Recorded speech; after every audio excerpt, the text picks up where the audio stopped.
بسم اللہ الرحمن الرحیم۔ السلام علیکم ورحمۃ اللہ وبرکاتہ۔ تاریخی واقعات کے سلسلے کی اگلی ویڈیو کے ساتھ حاضر ہوں، اور آج آپ لوگوں کے ساتھ میں تاریخی واقعہ حضرت محمد علامہ اقبال رحمۃ اللہ علیہ کا ایک شیئر کرنے جا رہا ہوں۔ زندہ روح جو کتاب ہے ڈاکٹر محمد جاوید اقبال کی، وہاں سے واقعہ لیا گیا ہے۔ واقعہ کچھ ایسے ہے کہ پنجاب کے ایک دولت مند رئیس نے ایک قانونی مشورے کے لیے اقبال، سر فضل حسین مرحوم اور دو مشہور قانون دان اصحاب کو اپنے ہاں بلایا اور اپنی عالی شان کوٹھی میں ان کے قیام کا انتظام کیا۔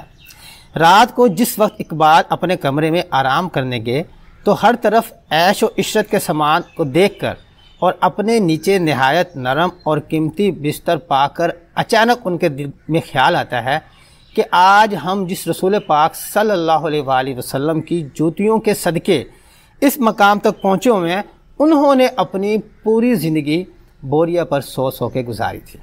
تو یہ خیال آنا تھا کہ آنسوں کی آپ کی آنکھوں سے جھڑی لگ گئی۔ اس بستر پر لیٹنا آپ کے لیے ناممکن ہو گیا۔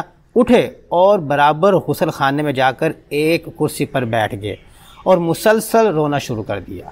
جب ذرا دل کو قرار آیا تو اپنے غلام کو بلا کر اپنا بستر جو ساتھ لائے تھے اس کو کھلوایا اور ایک چارپائی اسی غسل خانے کے میں بچھوائی، اور جب تک وہاں پر مقیم رہے اسی غسل خانے میں ہی سوتے رہے۔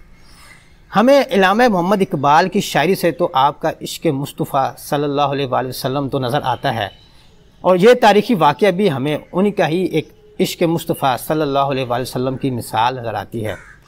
یہ تھا آج کا ہمارا واقعہ۔ اگر ویڈیو اچھی لگے تو چینل کو سبسکرائب کر دیجیے گا تاکہ آپ کو وقتاً فوقتاً ایسی ویڈیوز ملتی رہیں۔ اگلی ویڈیو تک کے لیے اللہ حافظ۔